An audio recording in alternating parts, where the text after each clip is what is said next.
Okay, so short day today, just kind of still skimming out the walls, but now we have the refrigerator in its new location. We got the ice maker line and stuff put into it. We did have a problem. The old gate valve that was in here, when we turned it off, the stem in it broke, so it would not come back on. So we spent a few hours having to go pick up the materials we needed to replace the gate valves, in which case we had to turn off the water for the house, turn it off at the street, and put in a new gate valve. But we got that done, and we have an ice maker that's working. We got the plug moved in the wall for it, so now that's exactly how the refrigerator will sit.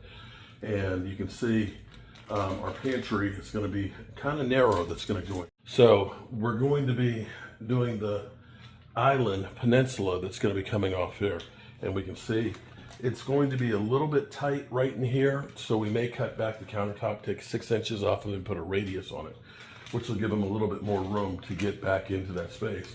But what we're going to be able to create that they didn't have before is a seating area in here and extra counter space over here to be able to work. So 3 bar stools will easily be able to sit here, and we can eat, you know, like a breakfast nook and things, and it'll be a better function.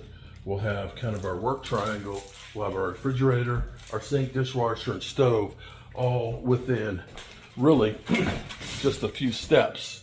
Boom, step there, you go to the sink, dishwasher to the stove. So we'll have our work triangle set up for us. Definitely, this is a week's worth of work, ripping out all the old stuff and relocating everything. And of course, we also we got our electrical run in the ceiling. That's actually ready to go, but we went ahead and blocked and skimmed that. So we'll sand that in the morning, hit it with a little bit of paint, and we'll put up the light fixture ceiling fan. And then that way, that'll be good to go. And you can see we've got this just ready to be sanded and painted right through here. So first of the week, sanding, painting, and get ready to get the floor in, and then we'll start putting in the cabinets. As always, I appreciate you guys. Peace out.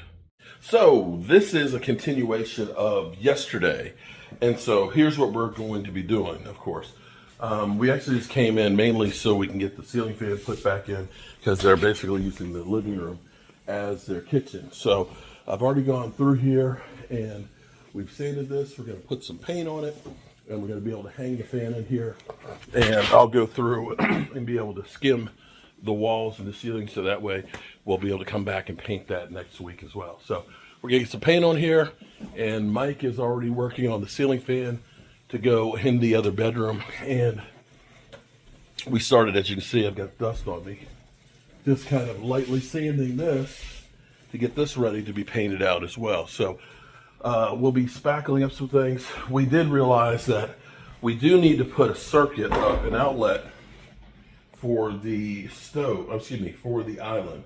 So I think, well, since we're taking this out, we'll end up putting an outlet right here, so it'll be advantageous to get to while you're using the island.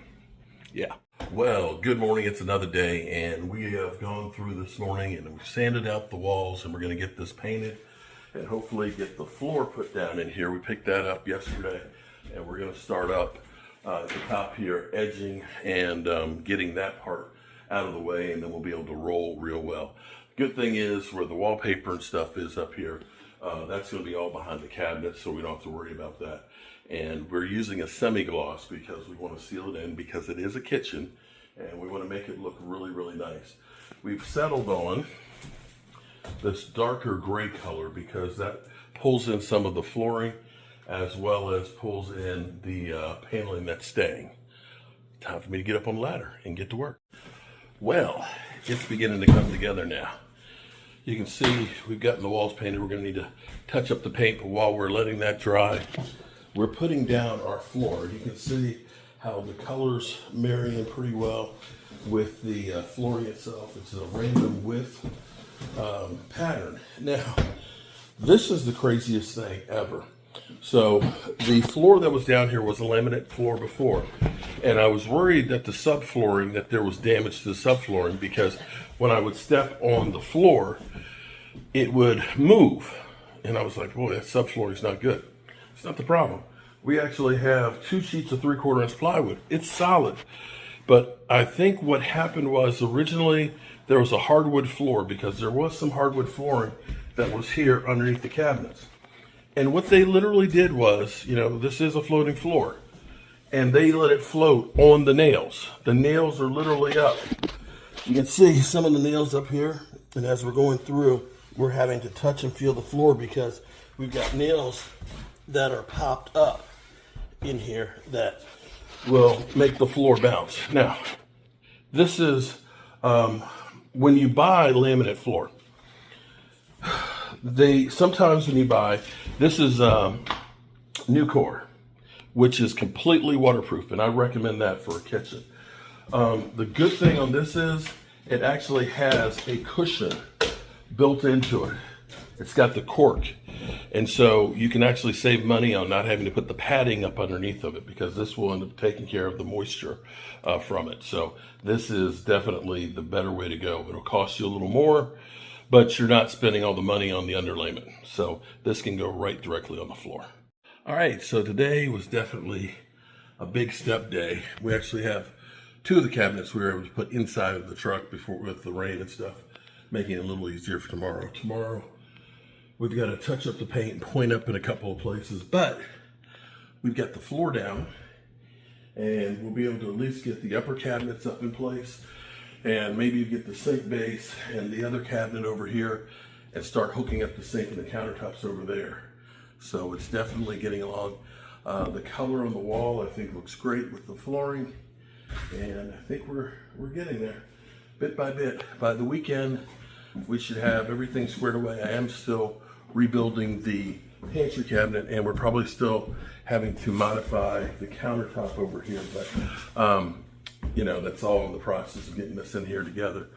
Can't wait to see it tomorrow. Peace. Well, hello, good people. Mark Holmes here, and as always, I appreciate each and every one of you guys. I've kind of skipped around a little bit here, and I've gotten kind of behind on here, but we're now at the point of we're setting cabinets.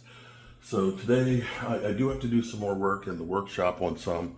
We're modifying the countertop, and we're modifying the pantry cabinet that's going over here, but we have the upper cabinets ready to go, and then tomorrow we'll do the base cabinets and the countertops and get those in here, but we're trying to get these in place.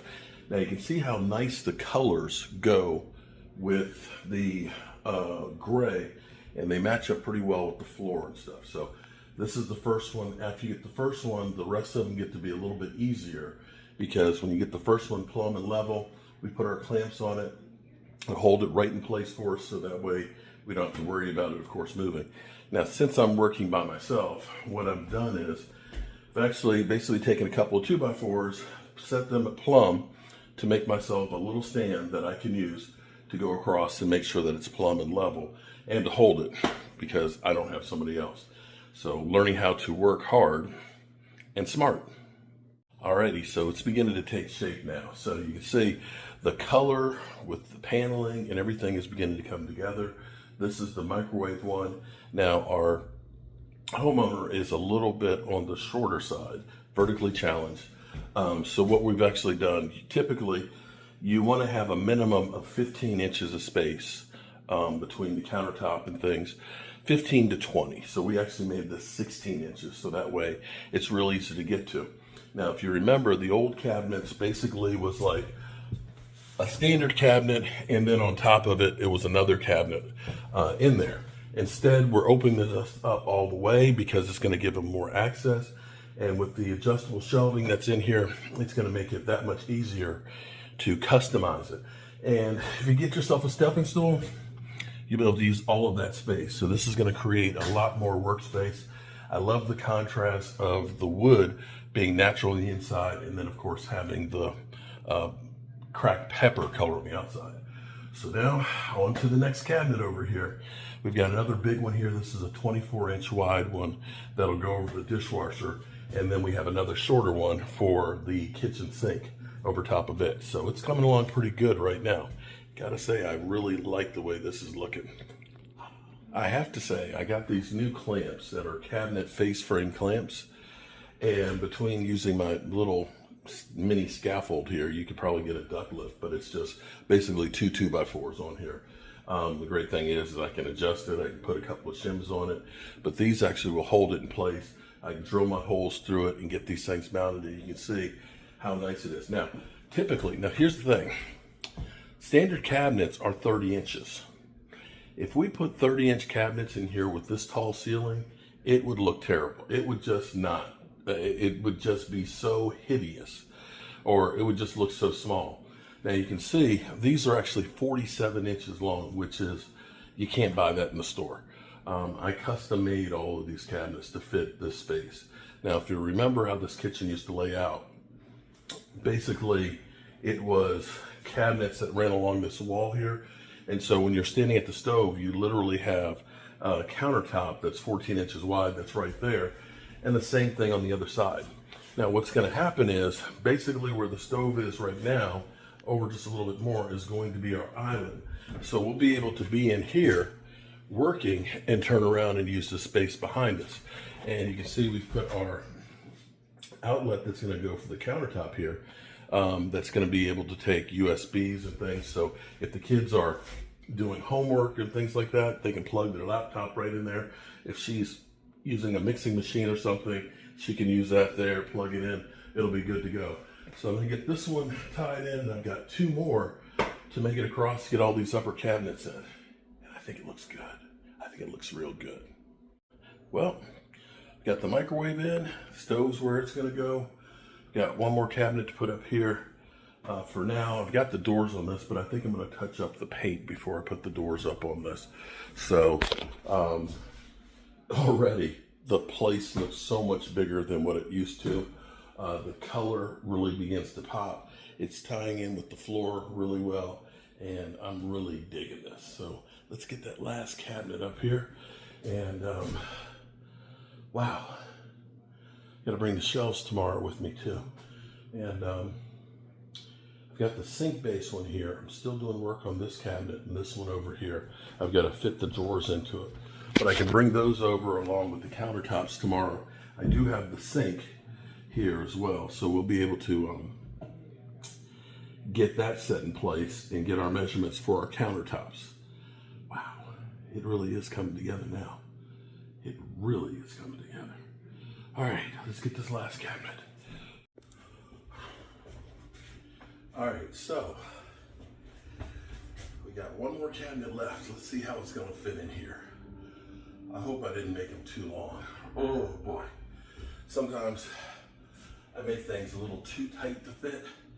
I hate the filler blocks that you have to get. Sometimes you get 3, 4-inch ones that they do. I don't like that. I like to get this stuff in there close as can be. So let's get the last one and see how it fits.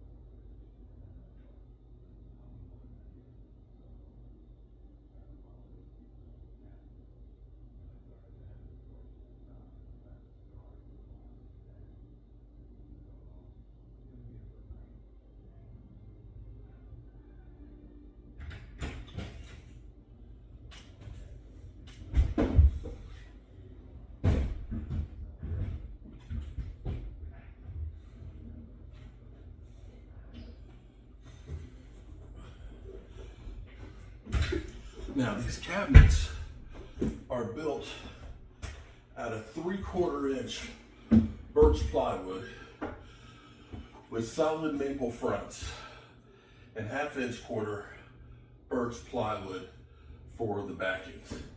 So they are solid, they'll be here for a long time. And have fun when you have to come back and change them at some point.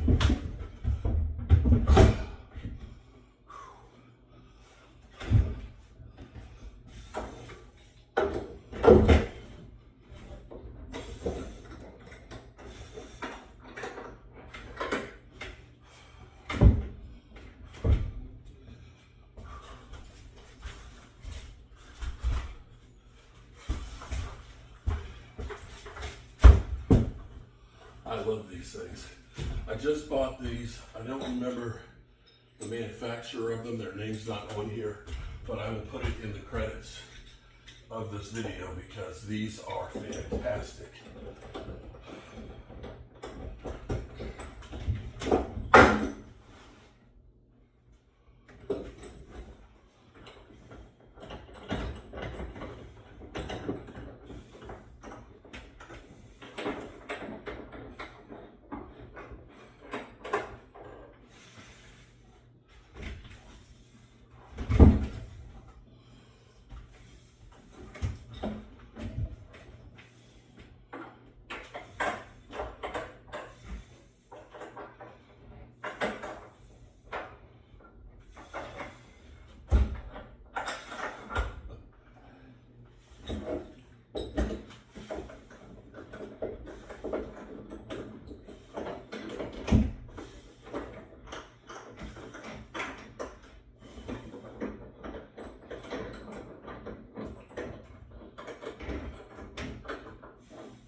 Got a 1/4 inch here and about a 1/2 inch there. So that's, all you got to do is screw this in and look at that. That looks pretty good. Oh my goodness. Whew. Okay. Those are some tall cabinets there, good people. Whew.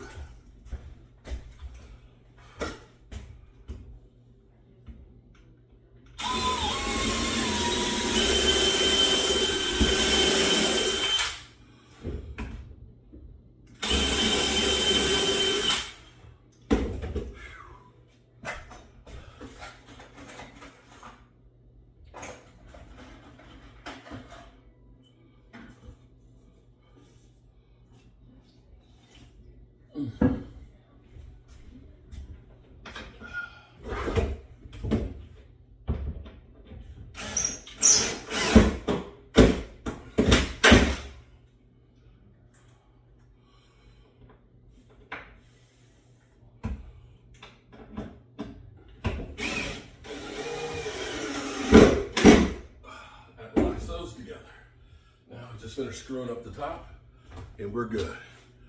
Peace.